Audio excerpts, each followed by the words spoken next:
Hello dear student, today we are going to start solution of MS Chauhan.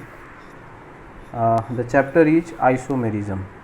ठीक है बच्चों, isomerism is the most tricky chapter of organic chemistry. ठीक है, specially for J advance. ठीक है बच्चों, तो इसमें बहुत ही अच्छे क्वेश्चंस आते हैं. आप जो है इसको बहुत ही सीरियसली A to Z अगर आप बना लेंगे तो इससे डिफ़िकल्ट क्वेश्चन बच्चों जे एडवांस में कभी नहीं आया है, ना आएगा. ठीक है, तो आप इसको इसी पर्पज़ से आप इसको करें. ठीक है, तो let us start. First question है बच्चों आइसोमेरिज्म का जो लेवल 1 है. पहला क्वेश्चन है relation between X and Y. तो देखो इसमें क्या है कि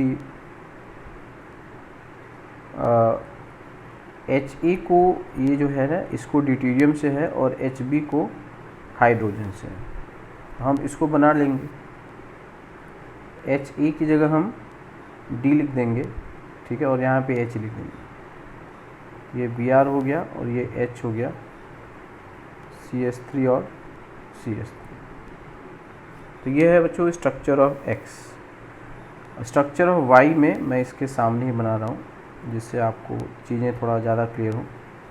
तो वाई में कह रहा है कि रिप्लेस Hb विथ D, मतलब जो B है यहाँ पे ड्यूटेरियम लगाना है, यहाँ पे D लग जाएगा और Ha विथ H, यहाँ पे H लग जाएगा.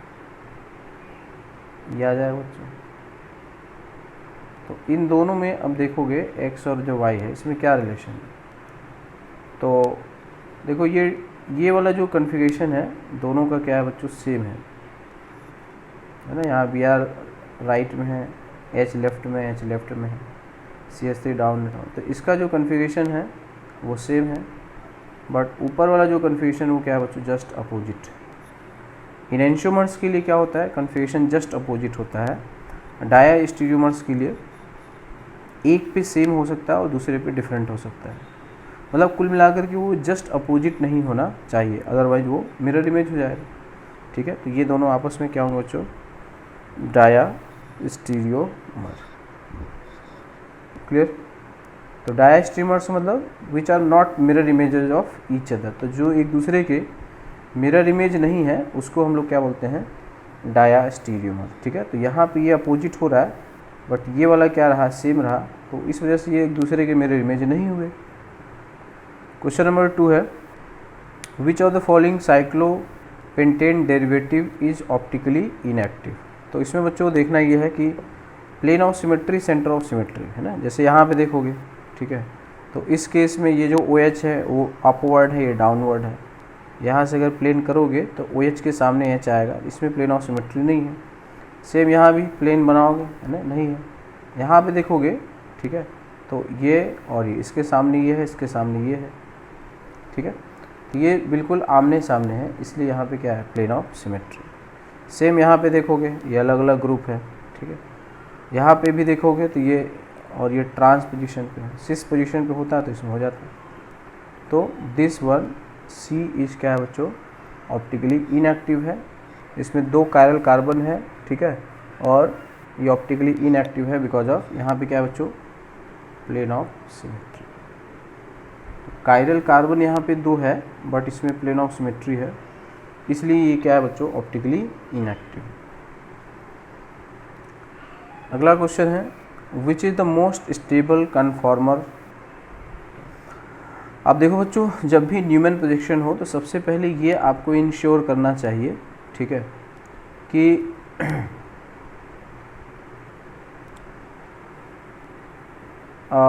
न्यूमैन प्रोजेक्शन में सबसे पहले हमको ये इंश्योर करना पड़ेगा कि जैसे इस कार्बन पे यहाँ पे क्या लगा है, F लगा है, H लगा है और CH3 लगा है ना. F, H और CH3. तो यहाँ देखो बच्चों, यहाँ पे F लगा है और तो CH3 लग गया है ना, अलग हो गया ना. तो ये तो न्यूमैन प्रोजेक्शन होगा ही नहीं उस कंपाउंड का, वो उसके आइसोमर का न्यूमैन प्रोजेक्शन होगा. इसमें देखो ये है F है, H है और CH3 है, बिल्कुल सही बात है. तो ये तो ठीक हो गया। यहाँ पे देखो मिथाइल है, इथाइल है और H है। पीछे वाले में देखो मिथाइल है, ये इथाइल है और ये H है, ठीक है। तो ये तो इसका न्यूमन प्रोजेक्शन है।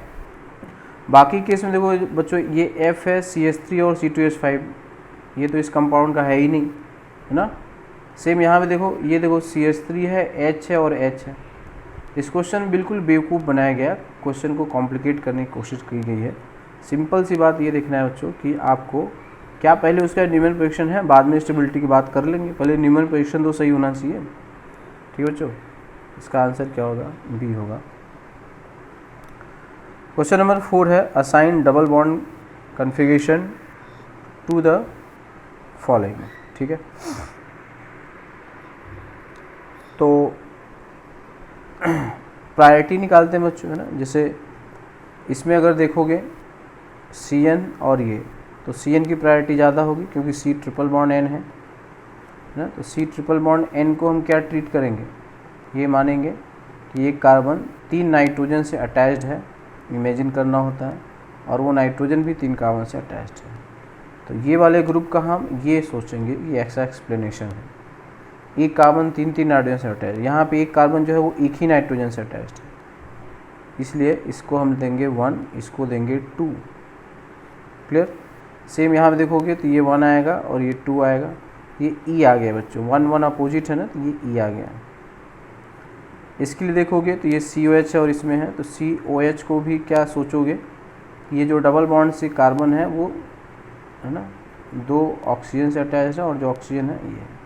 इसका एक्सप्लेनेशन ये है बच्चों कि ये जो ऑक्सीजन और ये, है ना, कार्बन और ऑक्सीजन ये जो लगे हुए हैं, ये डबल बॉन्ड से, तो मानेंगे ये 2 बार ऑक्सीजन से जुड़ा है, ऐसे और ऐसे, और ये जो ऑक्सीजन है वो ये एक बार इससे जुड़ा है और एक बार इससे जुड़ा है, ठीक है। तो एक कार्बन पे 3 OH है बच्चों, तो निश्चित रूप से इसकी प्रायोरिटी क्या होगी, 1 होगी और ये 2 होगा, ठीक है।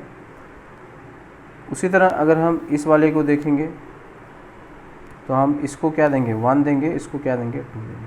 तो ये देखो 1 और 1 क्या आ रहे हैं, अपोजिट आ रहे हैं, इसलिए ये भी क्या हुआ, E हुआ, इसलिए इसका कन्फ्यूजन क्या आएगा बच्चों, E और E आ जाएगा। अगला है बच्चों, अल्जीरिया एक common prescription drug with structure shown below is given for the treatment of seasonal allergies, how many stereogenic carbon. अब ध्यान से देखो बच्चों कि इसमें कुल कितने स्टीरियोजेनिक कार्बन है, मतलब कायरल कार्बन देखना है आपको, ठीक है। तो देखो बच्चों यहाँ पे ये जो 1 है, ठीक है, इसमें देखो ये फिनाइल ग्रुप है, ये फिनाइल है, 2 ग्रुप सेम हो गया, है ना। अब इसको ऐसा बनाया गया है कि लोग मूर्ख बन जाएंगे, ठीक है। तो अब ये दोनों तो सेम ही हो गया ना, तो ये तो कायरल रहा नहीं, कौन सा, ये वाला, ये कायरल नहीं है। सेम यहाँ पे देखोगे, ठीक है, तो यहाँ से 1 2 3, इधर देखो 1 2 3, तो इक्वल डिस्टेंस पे सेम ग्रुप मिला, इसका मतलब ये G1 है और ये G2 है, तो G1 G2 क्या हो गए, सेम हो गए, तो ये भी कायरल नहीं होगा, ठीक है।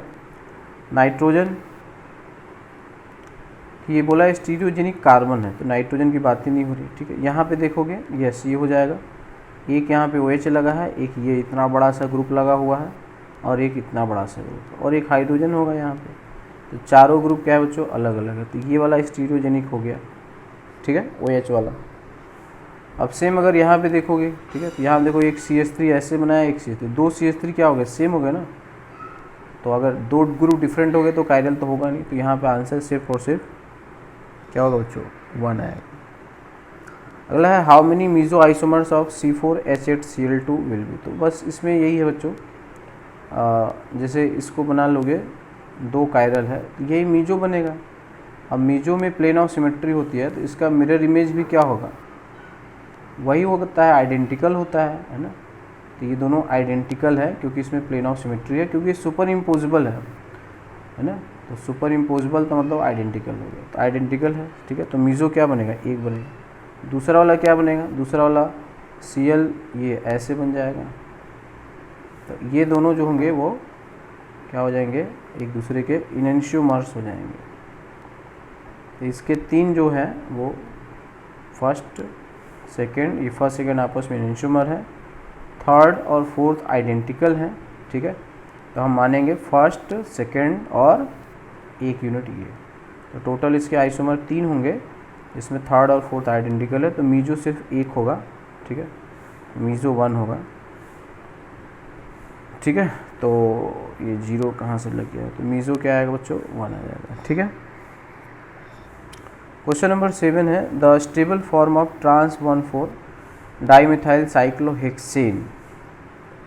तो इसमें बच्चों जब भी चेयर फॉर्म होता है ना, तो हमेशा ध्यान रखोगे, जैसे अपर और अपर होता है, या अप और लो होता है, या लो और लो होता है। अगर अप हो गया तो इसको सिस कहोगे, लो और लो हो गया तो भी उसको सिस कहोगे, अप और लो हो गया तो उसे ट्रांस कहोगे। क्या कहोगे, ट्रांस, ठीक है। तो स्टेबल फॉर्म के लिए बच्चों जो बड़ा ग्रुप है वो कहाँ होना चाहिए, इक्वेटोरियल पे होना चाहिए, है ना। स्टेबल के लिए बड़ा ग्रुप कहाँ पे होना चाहिए, इक्वेटोरियल पे। तो इक्वेटोरियल कैसे ड्रॉ करेंगे, तो पहले एक्सियल बना लेते हैं कॉर्नर की दिशा में, ये कॉर्नर ऊपर की तरफ जा रहा है यहाँ पे, इसका कॉर्नर नीचे, तो ये इक्वेटोरियल हो गया, ठीक है, सॉरी, तो एक्सियल हो गया ये, ठीक है। तो एक्सियल के लिए कॉर्नर की लाइन में ये एक्सियल हो गया, ये भी एक्सियल हो गया, ये क्या हो गया, इक्वेटोरियल हो गया, ये भी इक्वेटोरियल हो गया, ठीक है। तो ट्रांस है ना, तो देखो ये वाला जो बॉन्ड है ये क्या है, ये लोअर पे है, ये वाला अपर है ना। यहाँ पे ये वाला देखोगे तो ये अपर है और ये लोअर है, ठीक है। तो यहाँ से क्या दिखा बच्चों, ये अपर हुआ और ये लोअर हुआ, तो ये ट्रांस हो गया। अब बड़े ग्रुप कहाँ होना चाहिए, इक्वेटोरियल पे होना चाहिए, ठीक है। तो अगर बल्कि ग्रुप इक्वेटोरियल पे है, ठीक है, ये होना चाहिए। दूसरा ट्रांस होगा तो अपर और लोअर, एक अप पे होना चाहिए, एक लो पे होना चाहिए, ठीक है। अप और लो कैसे पता करना है, कि वही जो आप जो चेयर फॉर्म बनाते हो तो इसके डायरेक्शन में, तो ये अप होगा, ये लो होगा, यहाँ पे होगा तो ये वाला अप होगा, ये लो होगा, ठीक है, ऐसे, ठीक है। तो ये अपना एक प्लेन होता है और उसके रेस्पेक्ट में बॉन्ड्स को देख लेते हैं। इसका स्टेबल फॉर्म कौन सा है बच्चों, सी आ जाएगा। क्वेश्चन नंबर 8 है which of the following compound is non resolvable meso compound, ठीक है। तो मीजो कंपाउंड देखना है, मीजो कंपाउंड के लिए क्या चाहिए, प्लेन ऑफ सिमेट्री चाहिए, ठीक है। तो जैसे ए के केस में है ना, ए में देखोगे तो ये इसको हम ऐसे बना सकते हैं, ऐसे, ठीक है, ऐसे है ना, दोनों जो ब्रोमीन है वो एक ही तरफ दिखाई रहा है, तो ये ऐसे दिखा लोगे तो ये थोड़ा समझने में आपको आसानी। तो इसमें क्या हो गया, प्लेन ऑफ सिमेट्री हो गया, ये मीजो हो जाएगा, क्लियर। और उसी प्रकार जो बी वाला पार्ट है, ठीक है, बी वाले पार्ट को मैं यहाँ पे बना रहा हूँ, या चलो मैं यहाँ बना रहा हूँ, तो इसको मैं ऐसे कर लूँ, बी वाले OH दोनों नीचे कर लेता हूँ ऐसे, और ये कैसे भी हो, ठीक है। तो यहाँ भी देखो बच्चों प्लेन ऑफ सिमेट्री है ना, इसके अबाउट ऐसे, लेफ्ट हाफ राइट हाफ का मिरर इमेज है, ठीक है। और अगर हम बात करें सी का, ठीक है, तो सी में इसको हम ऐसे कर लें, थोड़ा सा घुमा लें, ठीक है। तो ये कुछ ऐसे है, ठीक है, ये यहाँ पे ब्रोमीन है ऐसे, और इधर है ना, ये ब्रोमीन है, ये ब्रोमीन। तो यहाँ भी देखोगे तो प्लेन ऑफ सिमेट्री है, ठीक है। तो यहाँ पे हमने क्या पाया, ठीक है, कि ए में भी प्लेन ऑफ सिमेट्री है, बी में भी प्लेन ऑफ सिमेट्री है, और सी में भी प्लेन ऑफ सिमेट्री है, इसलिए इसका आंसर डी हो जाएगा। क्वेश्चन नंबर 9 है बच्चों, which conformer of the above compound is most stable. तो 9 के केस में इसका जो गॉची इफेक्ट होता है बच्चों, है ना, ठीक है, जो गॉची इफेक्ट होता है, जैसे यहाँ पे F है, H और H है, और इसकी गॉची पे लेके आओगे तो इसमें क्या बन जाएगा, इंट्रामॉलिक्यूलर हाइड्रोजन बॉन्ड हो जाएगा ऐसे, ठीक है। तो इसका गॉची फॉर्म जो होगा, ठीक है, 9 का जो गॉची फॉर्म है वही क्या है, ज़्यादा स्टेबल होगा, क्योंकि गॉची फॉर्म में क्या है, ये गॉची फॉर्म है, ये इंट्रामॉलिक्यूलर हाइड्रोजन बॉन्ड है, क्लियर। नेक्स्ट आते बच्चों क्वेश्चन नंबर 10 है, the following molecule is metholone steroidal anti inflammatory agent, है ना, ऐसे कुछ कॉम्प्लिकेटेड नाम देखते हैं ना, आपका ध्यान इधर उधर भटकाने के लिए। How many stereogenic centres does it contain, तो बस हमें कायरल कार्बन देखना है बच्चों, ठीक है। तो एक तो यहाँ पे हो जाएगा 1 हो जाएगा, ठीक है, ये 2 हो गया, ये 3, ये 4, ठीक है, ये 5, ये 6 हो गया, ये 7 हो गया और ये 8 हो गया, ठीक है। तो कायरल कार्बन नहीं देखना है, तो इसका आंसर क्या होगा, 8 हो जाएगा। क्वेश्चन नंबर 11 है, how many chiral carbons are there in reserpine and anti psychotic drug, reserpine में बताना है, ठीक है। हाउ मेनी कायरल कार्बन है, ध्यान से पढ़ना है, कायरल कार्बन बोल रहा है, सेंटर बोलता तो नाइट्रोजन को भी गिनते। तो ये देखो बच्चों, ये 1 है ना, नंबरिंग कर लेते हैं, ये हो जाएगा 2, 3, ठीक है, ये हो जाएगा 4, 5, 6, 7, 8, ठीक है।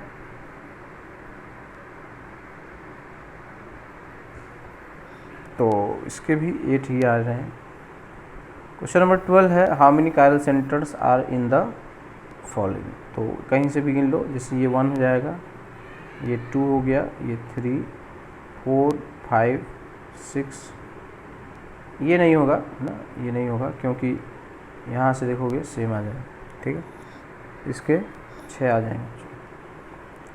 Among the following the optically inactive compound is, तो अमाइंस में इन्वर्जन होता है बच्चों ना, तो ये जैसे अभी है तो ये घूम के थोड़ी देर में ये ऐसे हो जाएगा, बाकी जो ग्रुप हैं वो उसी तरह से चले जाएंगे, ठीक है। तो ये इसमें इन्वर्जन ऑफ अमाइन है, तो कायरल एटम तो है बट ये ऑप्टिकली इनएक्टिव होता है क्योंकि इसमें फ्लिपिंग होती है, ठीक है। बाकी इसमें फ्लिपिंग नहीं होगा क्योंकि ये बहुत बड़ा साइज का है, मास ज़्यादा होता है तो फ्लिपिंग नहीं होगा, ठीक है। सेम यहाँ पे देखोगे तो ये एलीन है, even number of double bond होता है, तो यहाँ पे ए बी लगा होना चाहिए, यहाँ पे ए बी लगा होना चाहिए, A is not equal to B होना चाहिए। तो ये वाले जो ग्रुप्स होते हैं वो परपेंडिकुलर प्लेन में होते हैं, तो ये ऑप्टिकली एक्टिव होता है। सेम यहाँ पे देखोगे तो ये कायरल कार्बन है, तो ये भी ऑप्टिकली एक्टिव है। क्वेश्चन नंबर 14 है, तो इसमें बोला है कि ट्रेसेस ऑफ बेस, तो बेस जब लेते हैं बच्चों तो बेस क्या करेगा, H+ ले लेगा, ठीक है। तो अगर OH- लोगे तो H+ लेगा, H+ लेने के बाद वो स्टेबल होना चाहिए, तो जैसे यहाँ से अगर O- करोगे, ये बहुत ज़्यादा स्टेबल नहीं है, लेकिन अगर हम यहाँ पे माइनस कर लेते हैं, यहाँ पे, ठीक है, यहाँ का अगर हाइड्रोजन ले लेते हैं तो उससे क्या होगा, ये माइनस जो है ये रेजोनेंस स्टेबलाइज हो जाएगा इस प्रकार से, ठीक है। तो ये जो होगा यहाँ पे डबल बॉन्ड, यहाँ पे O-, इधर क्या है OH, फिर अगर H+ आ जाएगा, ठीक है, तो यहाँ पे क्या हो जाएगा बच्चों, इधर OH आ जाएगा और इधर OH आ जाएगा। अब फिर इसका हम क्या कर देंगे, टॉटोमेराइजेशन कर देंगे, समझ गए। तो जब टॉटोमेराइजेशन कर दोगे, ठीक है, यहाँ तक समझ गए। तो मैं बात कर रहा हूँ कि जब ये वाला ऐसे हो गया, ठीक है, यहाँ भी OH आ गया और ये, अब ये जो हाइड्रोजन होगा ऐसे ऐसे चला जाएगा, तो टॉटोमेराइजेशन हो जाएगा, ठीक है। यहाँ पे OH, यहाँ माइनस डबल बॉन्ड O, फिर वो H+ ले लेगा, तो मतलब ये पलट जाएगा, ठीक है। तो ये कुछ ऐसा हो जाएगा OH डबल बॉन्ड O। ये कहा है कि ये C14 है, ये 14 है, तो बेस ले लेंगे तो इसमें इंटरचेंज हो जाएगा, ठीक है। ये जो OH है ये डबल बॉन्ड O हो जाएगा और ये जो डबल बॉन्ड O है ये OH हो जाएगा, ठीक है। तो इस वजह से इसका कौन सा आंसर होगा, B हो जाएगा।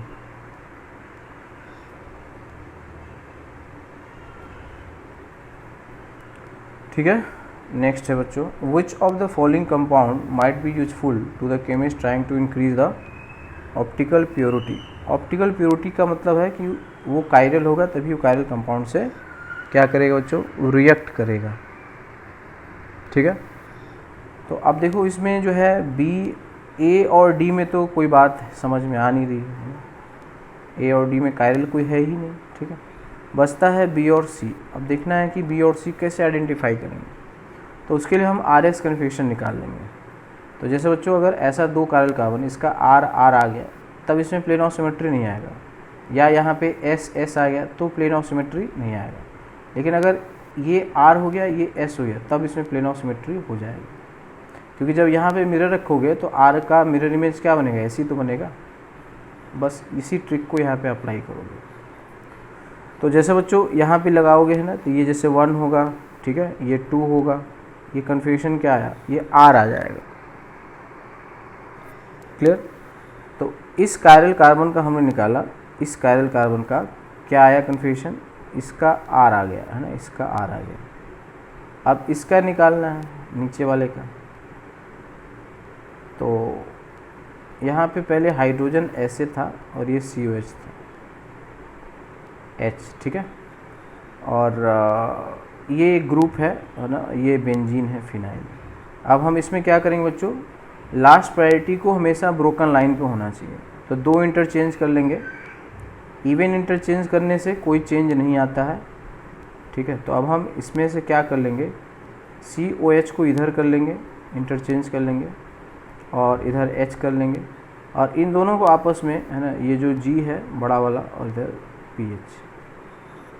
G कौन है, ये वाला G हमने लिया, इतना, ठीक है। अब इसका अगर कन्फ्यूजन निकालोगे तो ये हो गया बच्चों, ये क्या हो जाएगा, ये 1 हो जाएगा, है ना। समझ में आ रहा है कि नहीं आ रहा है, चलो।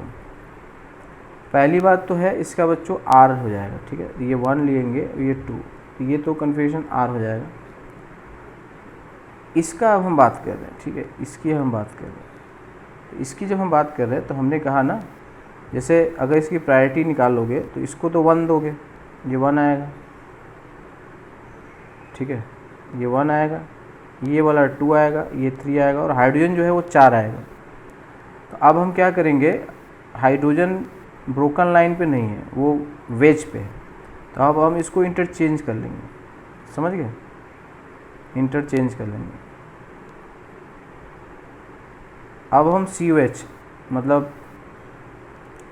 मतलब ये हो गया कि इसको हम 1 कर लेंगे, इसको हम 4 कर लेंगे। यहाँ पे जो हाइड्रोजन था ना वो 4 पे था, और जो लेफ़्ट वाला जो ग्रुप है अब वो राइट में चला जाएगा, तो ये 2 यहाँ पे आ जाएगा और ये 3 यहाँ पे है। तो 1 से 3 मूव करते हैं वाया 2, ऐसे जाओगे, ये क्या आ गया बच्चों, S आ गया, समझ गए। तो अब इसमें हमने क्या देखा कि जो C वाला जो केस है उसमें क्या हो गया बच्चों, एक का R आ गया और एक का S आ गया, है ना। तो इस वाले का R आया है, ये R आया और ये S आया, इसका मतलब ये इसमें क्या हो जाएगा, प्लेन ऑफ सिमेट्री, बस। तो अगर इसमें देख रहे हो कि ये R है और ये जब ब्रोकन पे है तो S है, और ये वेज पे है तब तो उल्टा हो जाएगा ना, एक चेंज होता है तो अपोजिट मिरर इमेज मिलता है। इसका मतलब ये R होगा तो ये भी R होगा, तो ये क्या होगा, ये ऑप्टिकली एक्टिव होगा, इसमें प्लेन ऑफ सिमेट्री नहीं, ठीक है बच्चों। तो जब भी वेज डैश कन्फिग्रेशन में वेज डैश का RS कन्फिग्रेशन निकालते हैं तो उसमें हम हमेशा ध्यान रखेंगे लास्ट प्रायोरिटी को ब्रोकन लाइन पे करना है। तो एक चेंज नहीं करेंगे, 2 इंटरचेंज कर लेंगे, ठीक है, तो वो सेम हो जाता है। ऑड चेंज पे मिरर इमेज मिलता है, इवन चेंज पे आइडेंटिकल मिलता है, ठीक है। क्वेश्चन नंबर 16 है, which of the following molecule is are chiral, ठीक है। तो इसमें देखो ये एलीन है, 1 2 3 है ना, ऑड नंबर है, सॉरी इवन नंबर है, और ये ग्रुप अलग अलग है, ठीक है। तब तो ये ऑप्टिकली एक्टिव हो जाएगा, ठीक है, ये ऑप्टिकली एक्टिव है। एलिन्स में जब लगातार डबल बॉन्ड हो और किनारे पे 2 ग्रुप अलग अलग हो, ठीक है, तो वो जो होता है वो ऑप्टिकली एक्टिव होता है। सेकंड में निकालोगे, कन्फिग्रेशन निकाल के देखोगे, तो सेकंड में तो बिना कन्फिग्रेशन निकाले भी बताया जा सकता है, RS कन्फिग्रेशन की कोई ज़रूरत है नहीं। क्योंकि देखो ये मिथाइल ग्रुप है ना, ये हाइड्रोजन है, और ये आइसोप्रोपाइल है और एक बड़ा ग्रुप है। तो इसमें 2 कायरल कार्बन, एक ये हो गया और ये भी कायरल हो गया है ना, ये मिथाइल है और ये इथाइल है। तो निश्चित रूप से इसमें प्लेन ऑफ सिमेट्री नहीं है, ये भी ऑप्टिकली एक्टिव होगा, ठीक है। और इसमें है ये ट्रांसफॉर्म में है, निश्चित रूप से ये भी ऑप्टिकली एक्टिव होगा, क्योंकि अगर ट्रांसफॉर्म देखोगे तो एक CH3 नीचे होगा और एक ऊपर होगा, इसमें plane of symmetry, centre of symmetry नहीं मिलेगा, ये भी ऑप्टिकली एक्टिव हो जाएगा। नेक्स्ट है क्वेश्चन नंबर 4 है ना, 4 पार्ट में। ये यहाँ पे देखो बच्चों, एक ऐसा प्लेन अगर ये जाएगा तो ये ऐसे ये प्लेन काट सकता है इक्वल पार्ट में, इसमें प्लेन ऑफ सिमेट्री है, इसलिए ये ऑप्टिकली इनएक्टिव हो जाएगा। सेम यहाँ पे भी देखोगे, ठीक है, तो ये तो कायरल ही नहीं है ना, ये कार्बन जो है वो ए कायरल है। कैसे ये कायरल है? क्योंकि ये अगर G1 है और ये क्या है G2 है, तो G1 is equal to G2 है ना, इसलिए ये कायरल है। तो 5th भी आपका ऑप्टिकली इनएक्टिव होगा। हाँ, 6th में ये देखोगे तो ये G1 है और ये G2 है, G1 is not equal to G2, इसलिए ये क्या होगा, ये कायरल होगा, यानी कि ऑप्टिकली एक्टिव। तो ऑप्टिकली एक्टिव जो आपके आए, फर्स्ट आ गए, सेकेंड आ गए, थर्ड आ गए, ठीक है बच्चों, और 4th 5th को छोड़ देना है, यानी कि 6th ले लेना है। तो first, second, third and 6th, D option है बच्चों, ठीक है। आई होप क्लियर हुआ होगा।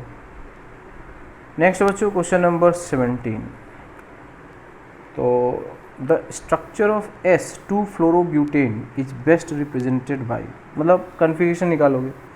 अब देखो बच्चों, इसका ऐसे है तो हम तो कुछ नहीं बोल सकते ना, तो ये फिशर प्रोजेक्शन वगैरह नहीं, तो ये S भी हो सकता है, R भी हो सकता है, ठीक है। बाकी क्या देखते हैं, तो ये देखो, ये 1 होगा, ये 2 होगा, ये 3 होगा और ये 4 होगा। अब देखो बच्चों, इसमें क्या है, लास्ट प्रायोरिटी ब्रोकन लाइन पे नहीं है, तो हम उसको लेके जाएंगे, ठीक है। तो हम उसमें 2 इंटरचेंज कर लेंगे, ठीक है। हम क्या करेंगे, 4 और 3 को अदल बदल दे, है ना। तो यहाँ पे हमने क्या कर दिया, 4 कर दिया और यहाँ पे 3, अब आपने एक इंटरचेंज कर लिया। फिर 1 2 को भी इंटरचेंज कर दें, तो यहाँ पे 2 भेज दें, यहाँ पे 1 भेज दें। अब क्या आ जाता है बच्चों, 1 से 3 वाया 2, इग्नोरिंग 4 को इग्नोर करते हैं, इसलिए क्या इसका आएगा, 1 से 3 वाया 2, ऐसे जाओगे, क्या आ रहा है बच्चों, R आया। लेकिन क्वेश्चन क्या है, S है, इसका मतलब ये तो हमारा गलत हो गया।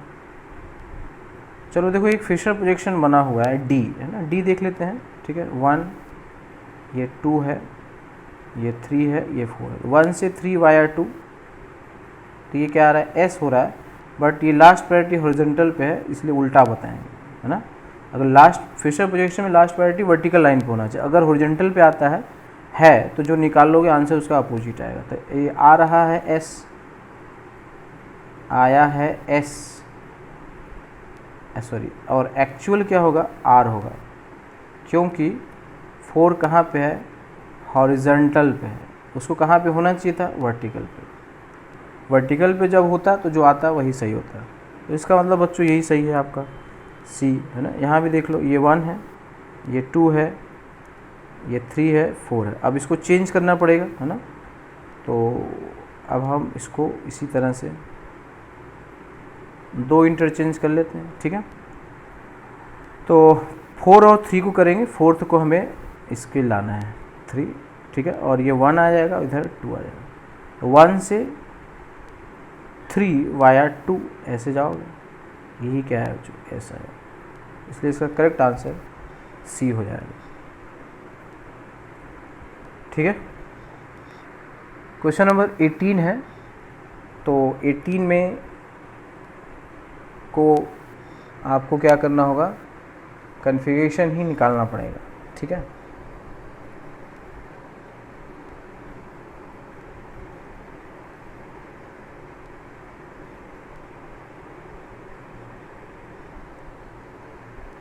क्वेश्चन नंबर 18 में RS कन्फिगरेशन आपको निकालना है दोनों का, ठीक है। तो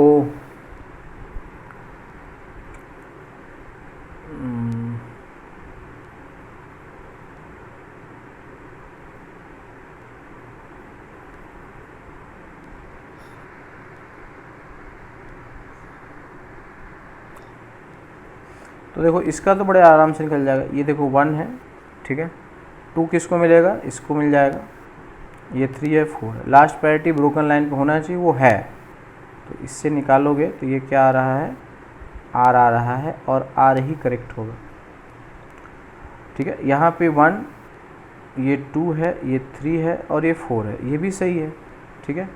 तो इधर से जाएंगे तो ये आ रहा है आपका आर, ये भी आर आ गया, समझ गए। तो ये आर और आर आ गया। अब देखो कि यहाँ पे तो ये 1 हो गया, ठीक है, ये इधर वाला 2 होगा, और ये 3 होगा, और ये 4 आ गया। तब तो इसमें बदलना पड़ेगा, इसको बदलते हैं, ठीक है। तो जब इसको आप चेंज करोगे तो देखो तो मैं इस ऊपर वाले की बात कर रहा हूँ, ठीक है। तो हम यहाँ पे ऐसे, तो 3 और 4 को बदल दें, है ना। तो यहाँ पे 4 हो गया और ये 3 हो गया, तो 1 और 2 भी बदल जाएगा, ऐसे आ जाएगा। तो ये 1 से 2, 1 2 वाया, है ना, 1 से 3 वाया 2, ऐसे। ये क्या आ रहा है, आर आया, तो ऊपर वाले का तो आर आ गया।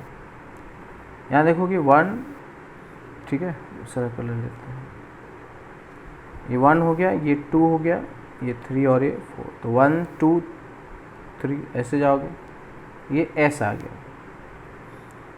तो देखो इसमें क्या हो रहा है, फर्स्ट का एक आर और आर आया, सेकंड का आर और एस आया, तो ये है एग्जैक्टली नॉट अपोजिट। तो इसका मतलब ये क्या होगा बच्चों, ये डायास्टीरियो मर होंगे।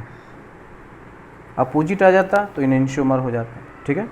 बस इतना ही ध्यान रखोगे कि जो ब्रोकन लाइन पे लास्ट प्रायोरिटी होना चाहिए, अगर है तो जो निकाल लो वो सही है, नहीं है तो 2 बार इंटरचेंज करके उसको लेके चले जाओगे। क्लियर। क्वेश्चन नंबर 19 है, which one of the following is chiral. तो इसमें बच्चों आपको क्या करना है ना, स्ट्रक्चर ड्रॉ करना है। तो 1,1 डाइब्रोमो 1 क्लोरोप्रोपेन, है ना। तो ए लिखते हैं 1,1 डाइब्रोमो 1,1 डाइब्रोमो 1 क्लोरोप्रोपेन, है ना। ए है 1,1 डाइब्रोमो यहाँ पे, फिर 1 क्लोरोप्रोपेन Cl। ये तो ये कायरल हो गया ना, 2 ब्रोमीन सेम है। बी में देखो 1,3 डाइब्रोमो 1 क्लोरो 1,3 यहाँ पे डाइब्रोमो 1 क्लोरो। ये देखो बच्चों यहाँ पे 4 ग्रुप हो गए अलग अलग, ब्रोमीन, क्लोरीन, हाइड्रोजन और एक ये बड़ा सा ग्रुप। तो बी जो है वो आपका क्या हो गया, कायरल हो गया। सी भी देख लो, है ना, तो ये बी कायरल हो गया। सी में देख लो 1,1 डाइब्रोमो, यहाँ पे ब्रोमीन लिख लो, और 3 क्लोरो यहाँ पे Cl है। यहाँ पे 2 हाइड्रोजन तो होगा, यहाँ पे देखो 2 ब्रोमीन सेम है, तो ये तो नहीं होना है। उसके बाद है डी में है 1,3 डाइब्रोमो 2 क्लोरोप्रोपेन, है ना।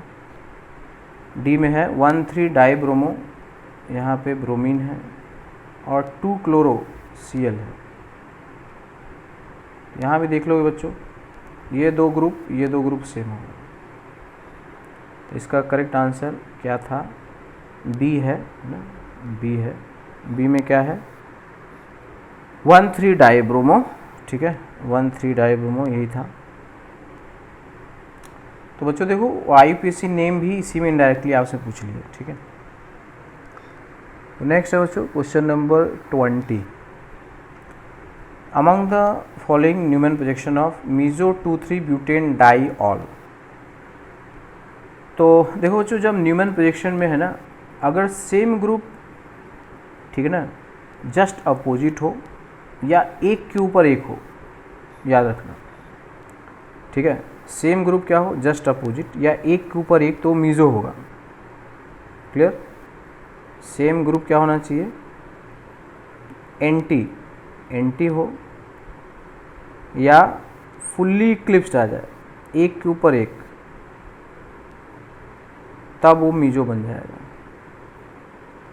क्योंकि जब ऐसा होगा तो इसमें सेंटर ऑफ सिमेट्री आ जाएगा। ये देखो सेंटर ऑफ सिमेट्री है ना, तो इसमें सेंटर ऑफ सिमेट्री है, तो ये मीजो हो जाएगा। यहाँ पे COS है। तो सेम ग्रुप एंटी में हो या फुल्ली क्लिप्स्ड होगा तो वहाँ पे सेंटर ऑफ सिमेट्री आ जाएगा। और अगर फुली इक्लिप्स में होगा तो प्लेन ऑफ सिमेट्री आ जाएगा, ठीक है। तो P में जो है बच्चों वो क्या है, सेंटर ऑफ सिमेट्री। अब मैं हटा रहा हूँ, तो यहाँ पे जो है वो है COS है, तो ये जो है ये मीज़ो है।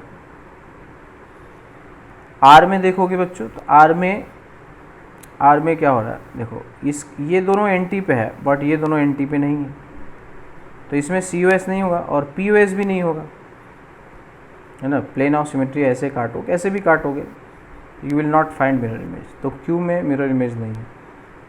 अच्छा, R में देखो, R में जो है वो अगर हम बच्चों इसको रोटेट कर दें 60 डिग्री से ऊपर, इसको पकड़ें, इसको 60 से रोटेट कर दें, तो ये जो OH है देखो, ये OH इस OH की खोपड़ी पे आएगा, ये 60 से ये Me इस Me की खोपड़ी पे आएगा, और जो H है ये इसके ऊपर आएगा।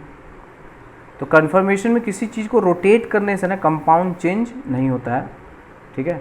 इसका मतलब ये भी क्या होगा बच्चों, ये भी मीज़ो है। रोटेशन से भी अगर वो आ जाता है, ठीक है, तो मीज़ो हो जाएगा, एक के ऊपर एक आ जाए।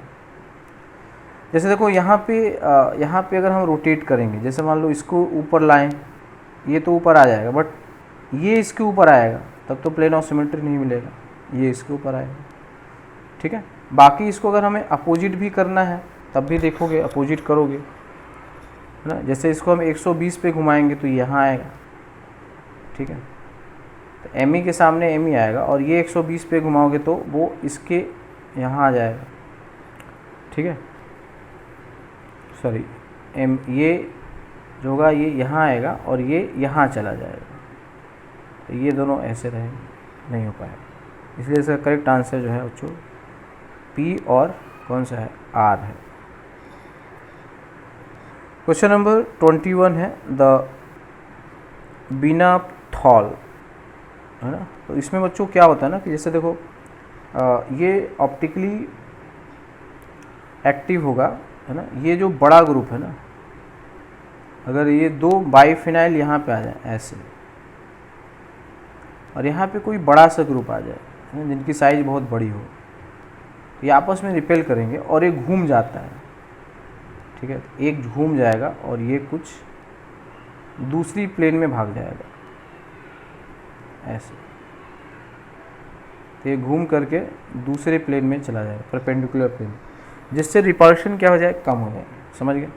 तो यहाँ पे यही होगा कि अगर ये हॉरिजॉन्टल प्लेन में है तो ये वर्टिकल प्लेन में आ जाएगा, प्लेन अलग हो गया और इधर का जो ग्रुप है इधर का ग्रुप अलग अलग है, तो इसमें प्लेन ऑफ सिमेट्री नहीं मिलेगा। इसमें कोई कायरल कार्बन नहीं है बट इसमें प्लेन ऑफ सिमेट्री नहीं है, ठीक है। तो it is optically active compound without having any chiral carbon, ठीक है। तो इसमें है perpendicular plane and no POS। Next बच्चों question number 22, which of the following pairs of compound is a pair of enantiomer. तो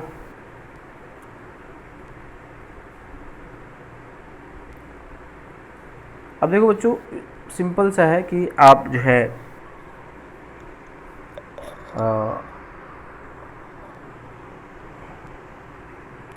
कन्फिगरेशन निकाल सकते हैं, दूसरा जो है प्लेन ऑफ सिमेट्री वगैरह देख सकते हैं, ठीक है। तो जैसे देखो यहाँ पे प्लेन ऑफ सिमेट्री है, दिख रहा है आपको साफ साफ, मीज़ो है, मीज़ो का मिरर इमेज आइडेंटिकल होगा, ठीक है। इनेंशियोमर्स तो या तो जस्ट अपोजिट होना चाहिए, है ना, जैसे यहाँ पे देख रहे हो, है ना, इसका तो इसका सेम है ना, इसका भी सेम है, इसका अपोजिट हो रहा है, सिंपल सी बात है, डायस्टेरियोमर होगा। तो डी तो होगा नहीं, है ना, सी तो ऐसे नलिफाइड हो गया। अब आ गया बी में, तो बी में देखोगे बच्चों एक जो है, ठीक है ना, मिरर इमेज जब निकालोगे किसी भी कंपाउंड का, जब आप, ठीक है, मिरर इमेज की बात करते हैं, तो एक अगर वेज पे है, जैसे यहाँ पे अगर हम प्लेन पे रखते, यहीं पे प्लेन मिरर रख देंगे, ठीक है, तो जो वेज पे है, ठीक है, या उसका हम कन्फिगरेशन ही बेस्ट निकाल दें, ठीक है, बेस्ट है कि हम उसका क्या निकाल दें, कन्फिगरेशन निकाल दें, ठीक है।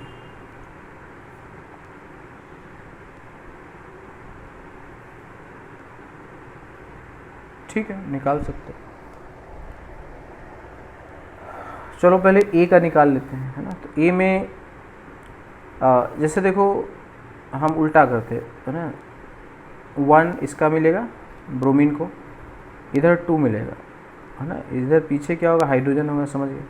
तो 1 से 2 आया 3, तो ये क्या आया, एस आया, ये एस आया। क्लियर। तो निश्चित रूप से ये वाला क्या होगा, ठीक है। चलो ये भी देख लेते हैं।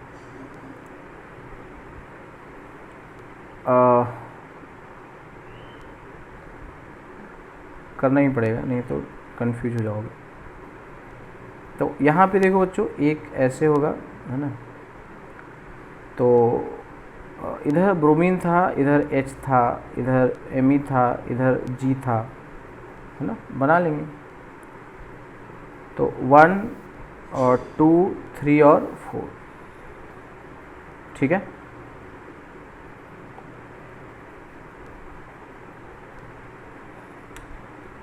अब इसको चेंज करना पड़ेगा, इसको चेंज करेंगे।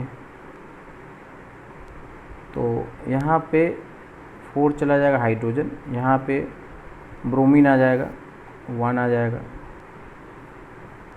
यहाँ पे 2 आ जाएगा, इधर 3 आ जाएगा। तो 1 2 3, देखो बच्चों ये भी S आया,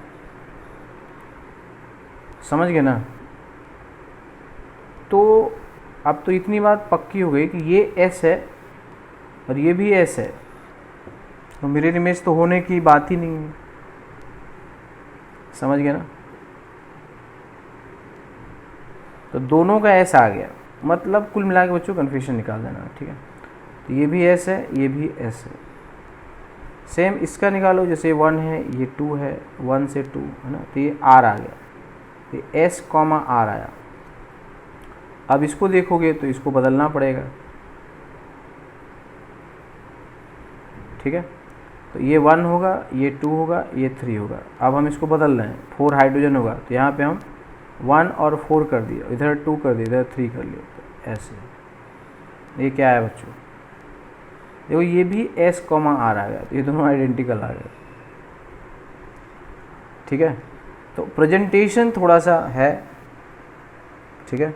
जो लेफ़्ट है वो राइट हो रहा है, जो राइट है वो लेफ़्ट हो रहा है, ठीक है। तो ये आ रहा है S, R, ये भी आ गया S, R। तो इस वजह से ये दोनों आइडेंटिकल हो गए। तो बचा कौन, बचा B। निकाल लोगे कन्फ्यूजन, यही होगा पेयर ऑफ इनैनियोमर्स। क्वेश्चन नंबर 23 है बच्चों, the maximum number of stereoisomers that could exist for the compound below. तो देखो एक कायरल कार्बन है, ये दूसरा है, ये तीसरा है और ये चौथा है। 4 कायरल कार्बन है और ये सिमेट्रिकल है।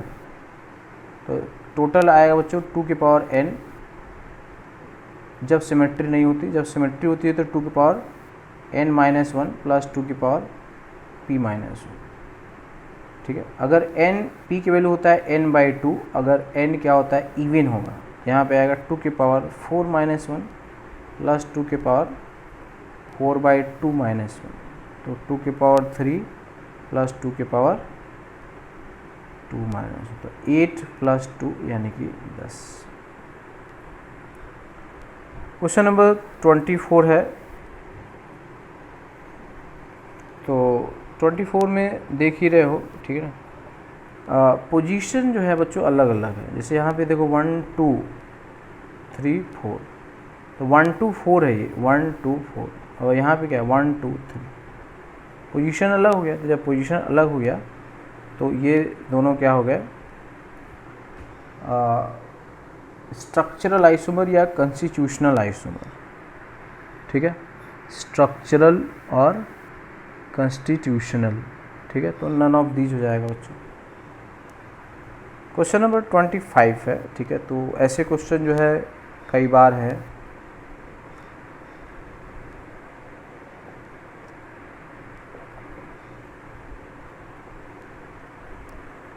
तो 25 में बच्चों जब चेयर फॉर्म होता है ना, तो चेयर फॉर्म में जो बॉन्ड ऊपर होता है, ठीक है, बताया था ऊपर, जैसे ये चेयर फॉर्म होता है ऐसे। तो इसका जो अपर एक तो एक्सियल होता है और एक इक्वेटोरियल होता है। तो एक्सियल किसके होगा? कॉर्नर की डायरेक्शन में, ये एक्सियल जा रहा है, ठीक है। और इक्वेटोरियल किधर होता है? हाँ, ये ऐसे जाएगा,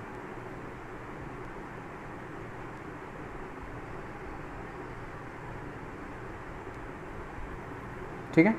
तो ये इक्वेटोरियल।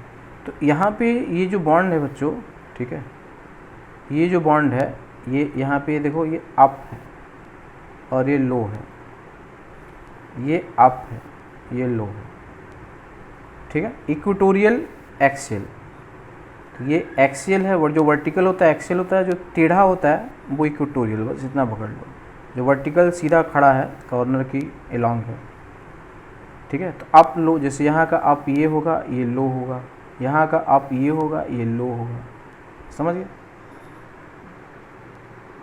तो इस केस में बच्चों यहाँ पे देखोगे, ठीक है, तो ये वाला जो है ना, इसका एक्सियल ये जाएगा, तो ये अपर होगा, ये लोअर होगा, ये एक्सियल इधर है, ये अपर होगा और ये लोअर होगा, क्लियर। अब इसको हम क्या करेंगे ना, फ्लैट कर लेंगे, ऐसे ऐसे बना लेना, ठीक है। जो अपर होगा उसको वेज पे रखना है, ठीक है। तो जो अप होगा, अपर अप है, उसे कहाँ रखोगे? वेज पे रखेंगे, बस ये ट्रिक है, ठीक है। वेज पे आएगा। तो जो अपर होता है वो ऑब्जर्वर की तरफ होता है, सीधी सी बात होती है, सिंपल, इसीलिए उसको हम वेज पे रखते हैं, ठीक है। तो और वेज भी ऑब्जर्वर की तरफ आता है।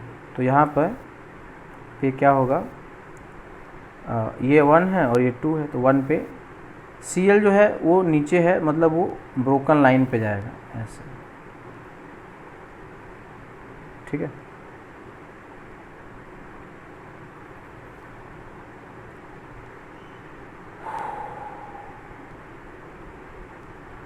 तो ये हाइड्रोजन हो गया और ये क्लोरीन हो गया बच्चों, ठीक है, क्योंकि नीचे वाले पे। और इसका जो क्लोरीन होगा ये अपर होगा और हाइड्रोजन नीचे होगा, ये ऐसे। तो अब तो बच्चों निकाल लोगे इसका कन्फिग्रेशन, ठीक है।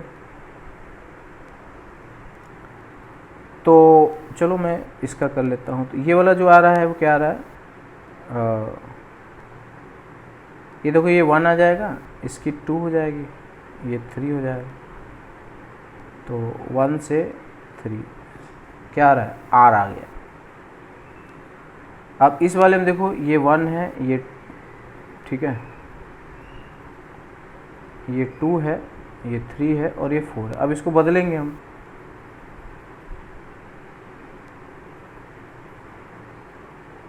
तो 4 हम यहाँ पे और 1 यहाँ पे कर दिए, 2 इधर आ जाएगा, 3 इधर आ जाएगा। तो 1 से 2, 1 से 3 वाया 2, ऐसे। ये भी क्या है? R आया। इसका मतलब दोनों का जो कन्फिग्रेशन है वो क्या है बच्चों? वो R और R है।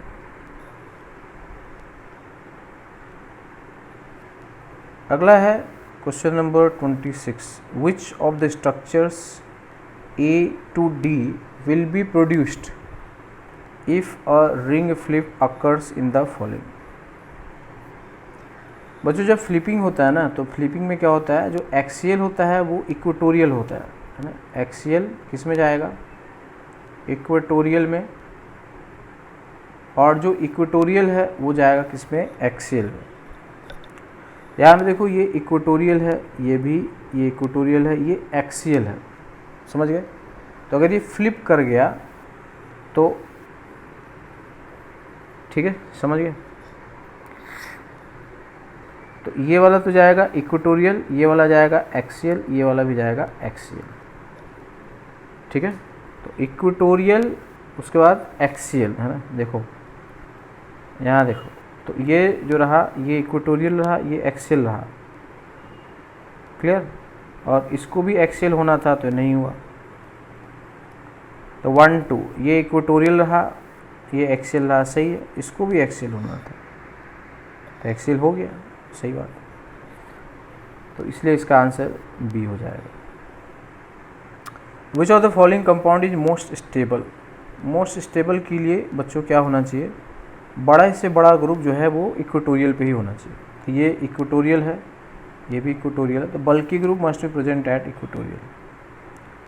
Which is most stable chair form? ये देखो ये बल्कि है, इथाइल है, तो ये इक्वेटोरियल पे होना चाहिए, ठीक है। तो इक्वेटोरियल पे देखो यहाँ पे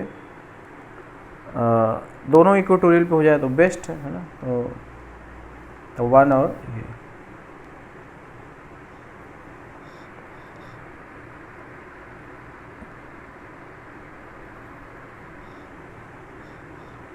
ठीक है। अच्छा अब ये देखना है बच्चों, ये सिस वाला है, कौन सा है, ये सिस है। तो ये ध्यान रखना कि जैसे देखो ये वाला जो है ये अपर है, इसका ये लोअर होगा, ये अपर है, इसका ये लोअर है। तो अगर इसको सिस बनाना है तो एक अप होना चाहिए, यही है। और ये जो बल्कि ग्रुप है वो कहाँ होना चाहिए, इक्वेटोरियल पे। फिर से समझो, देखो यहाँ पे ये इक्वेटोरियल पे है और ये एक्सियल पे, ये अपर है, ये भी अपर है, अप होगा तो सिस होगा। बट ये ज़्यादा बल्कि ग्रुप है तो इसे इक्वेटोरियल पे होना ही चाहिए। तो ये वाला है आपका सिस, इसमें मोर जो बल्कि है, जो बड़ा है, group must be placed at equatorial. Clear?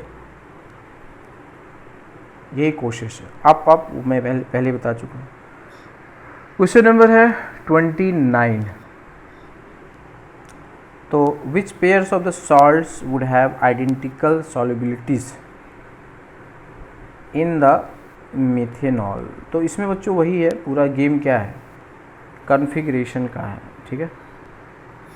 तो निकाल लेते हैं बच्चों फटाफट। जैसे देखो ये 1 होगा, ये 2 होगा, ये 3 है, ये 4 है, ठीक है।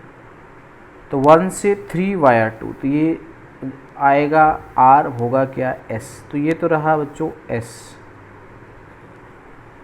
इसका देखोगे तो ये हो गया, ये तो 1 हो गया, ये 2 हो गया, ये 3 हो गया, ऐसे आओगे, आ रहा है S और होगा भी S। तो पहला तो SS आ गया, ठीक है। दूसरे में देखो ये हो गया 1, ये हो गया 2, 3 और ये 4। तो जाओगे ऐसे, आ रहा है R बट होगा क्या S, क्योंकि लास्ट प्रायोरिटी हॉरिजॉन्टल पे। 1 2 3 आ रहा है R, होगा क्या S।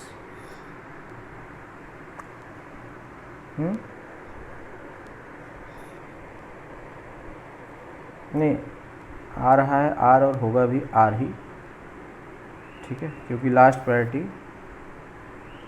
तो ये देखो बच्चों S और R आया, पहला SS आ गया। तो पहला और दूसरा क्या है, जस्ट अपोजिट नहीं है, मतलब फर्स्ट और सेकंड डायस्टेरियोमर है। और अगर डायस्टेरियोमर है बच्चों तो उनकी फिजिकल प्रॉपर्टीज़ अलग अलग होगा, मतलब उनकी सॉल्बिलिटीज़ अलग अलग होगा, समझ गए।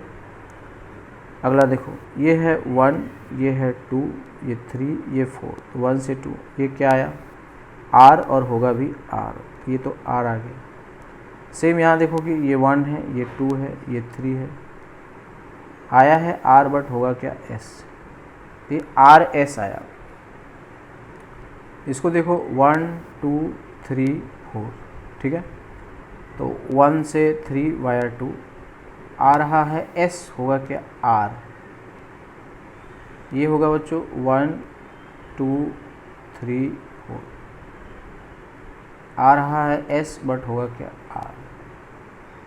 तो ध्यान से देखो बच्चों, इसमें जो है फर्स्ट जो आया है ना, फर्स्ट क्या आया R और R, सॉरी S और S आया ना। फर्स्ट क्या आया S और S, तो सेकंड क्या आया, सॉरी फोर्थ क्या आया R और R। तो फर्स्ट और फोर्थ जो है वो इनेंशियोमर्स हो गए बच्चों। तो फर्स्ट और फोर्थ जो इनेंशियोमर है उनका फिजिकल प्रॉपर्टी जैसे कि solubility, density, boiling point, vapour pressure, viscosity, refractive index, है ना, Ka, Kb, ये सब सेम रहेगा। सिर्फ और सिर्फ ऑप्टिकल रोटेशन में जो डायरेक्शंस होता है वो अपोजिट होता है, ठीक है। तो इस वजह से इसमें यह आएगा। अच्छा, अगर हम सेकंड और थर्ड में देखते हैं, ठीक है, तो सेकंड और थर्ड में आया हमारा SR और ये क्या आया RS। तो सेकंड और थर्ड की भी आइडेंटिकल होगी सॉल्बिलिटी, बट इसमें ऑप्शन में नहीं है। ऑप्शन में क्या बच्चों, फर्स्ट एंड फोर्थ, इसलिए आपका यही करेक्ट है। क्वेश्चन नंबर 30 है बच्चों, the following compound differs in respect of. तो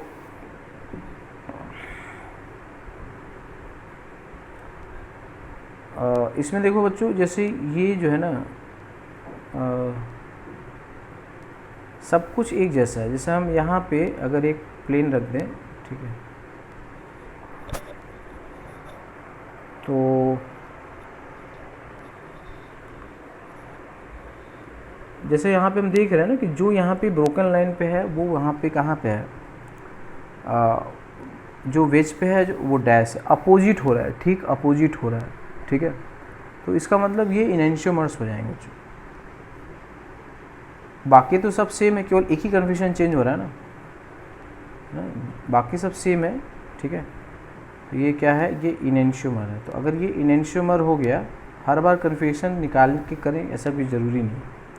यहाँ आप देखोगे इसके साथ इसका मैच करो, बस ये डैश पे है, ये वेज पे है ना, इसको इसके साथ करोगे, एक जहाँ पे एक इंटरचेंज हो रहा है तो अपोजिट हो रहा है। तो इनेंशियोमर्स है, तो केमिकल फिजिकल प्रॉपर्टीज़ डिफरेंट नहीं होता है ना, और डायरेक्शन विच दे रोटेट, ये सही हो जाएगा बच्चों। ठीक है बच्चों, तो ये 30 क्वेश्चन है, ठीक है। फिर नेक्स्ट जो अगला क्वेश्चन हैं बाकी हम लोग अगले वीडियो में देखेंगे। बच्चों शेयर किया करो, ठीक है, लाइक करो, शेयर करो, ठीक है, वीडियो को प्रमोट करो बच्चों, जिससे ज़्यादा से ज़्यादा नंबर ऑफ स्टूडेंट को बेनिफिट हो। सिर्फ इस पर्पज़ से ना हम बता रहे हैं आपको, और मेरा कोई पर्सनल इंटरेस्ट नहीं है।